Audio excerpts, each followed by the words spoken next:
Europe వెళ్లేందుకు CBI కోర్టులో జగన్మోహన్ రెడ్డి అనుమతి తీసుకున్నటువంటి విషయం కూడా మనం చూసాం. జగన్కు షరతులతో కూడినటువంటి అనుమతి కూడా సిబిఐ కోర్టు ఇచ్చింది.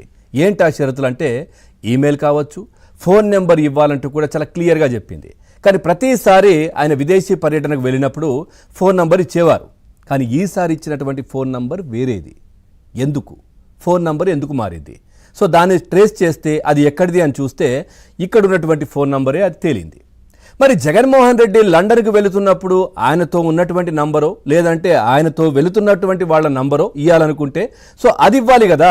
ఎందుకంటే సిబిఐ వాళ్ళు అడిగింది ఎందుకు, మీరు ఏదైనా మాకు అవసరం ఉంటే మిమ్మల్ని పిలవడానికి, లేదు అంటే మీరు ఎటు వెళ్తున్నారో మేము ట్రేస్ చేయడానికో, లేదనంటే దీనికోసమని మేము అడుగుతున్నాం అనేది చాలా క్లియర్గా ఉన్నప్పుడు మరి జగన్మోహన్ రెడ్డి తప్పుడు నంబర్ ఇవ్వాల్సినటువంటి అవసరం ఏంటి?